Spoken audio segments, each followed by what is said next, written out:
السلام علیکم ناظرین. ہر شخص کامیابی اور خوشحالی چاہتا ہے.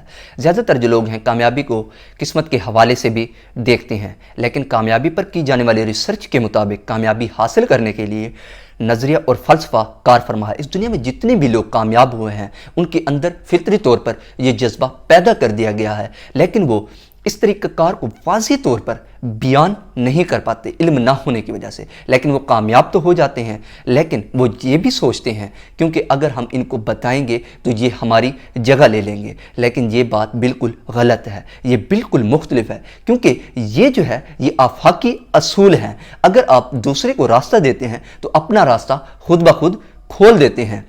نظام کائنات مخصوص اصولوں اور قوانین کے ساتھ چل رہا ہے. جب انسان ان آفاق حقیقتوں اور عقل کو جانتا ہے تو ان کو قوانین کا نام دے دیتا ہے. بے شمار عقل سے بالا تر واقعات ایسے ہیں جو کسی نہ کسی قانون اور وقوع پذیر کے ذریعے چل رہے ہیں. اسی طرح اگر بات کی جائے نپولین ہل کی، 20ویں صدی کے ابتدا میں اسکالر نپولین ہل نے ریسرچ کی کہ کامیابی اور ناکامی اور خوشحالی کے لوگوں پر، کیونکہ انہوں نے یہ جو ریسرچ کی انہوں نے حقیقت جاننے کی ٹھان لی. انہوں نے 25 سال ریسرچ کی اور 25 سال ریسرچ ہزاروں لوگوں پر ریسرچ کی. انہوں نے یہ دیکھا کہ ان کے جو رویے ہوتے ہیں وہ مختلف ہوتے ہیں اور اس وجہ سے انہوں نے اس دنیا کو بھی روشنا کرایا. اگر دیکھا جائے تو اس کائنات میں بے شمار مزاج پائے جاتے ہیں. اگر دیکھا جائے تو یہ مزاج جو ہیں اس دنیا کی خوبصورتی بھی ہیں. ہر انسان اپنا مختلف مزاج رکھتا ہے. کسی کی بات پسندیدہ تو دوسرا کوئی اسی بات سے رنجیدہ ہو جاتا ہے. کوئی غمزدہ تو کوئی خوش.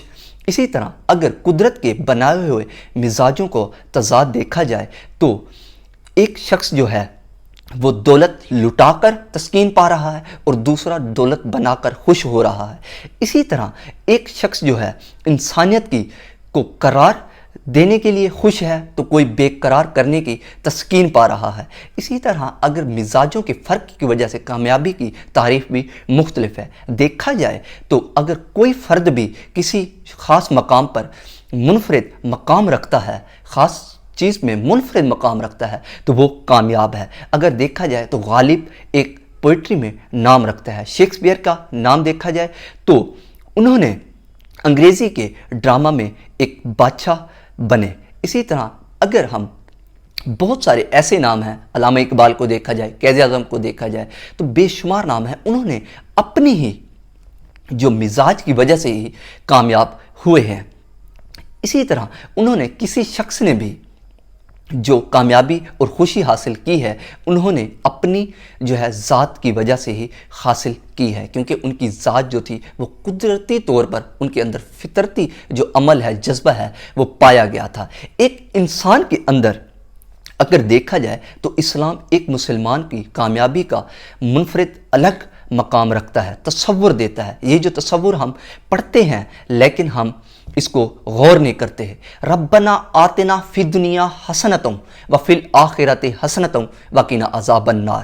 یہ جو دعا ہے یہ دنیا اور آخرت دونوں کی طلب کی گئی ہے.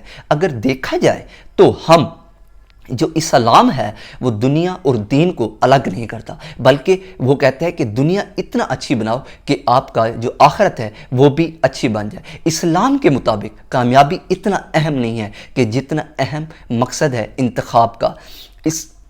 دیکھیں منفی اثرات جو ہیں وہ ہر گھر کی کھیتی ہیں، لیکن کامیابی کے لیے جذبہ ہونا بہت ضروری ہے، تو پھر آپ کامیاب ہو سکتے ہیں. والسلام.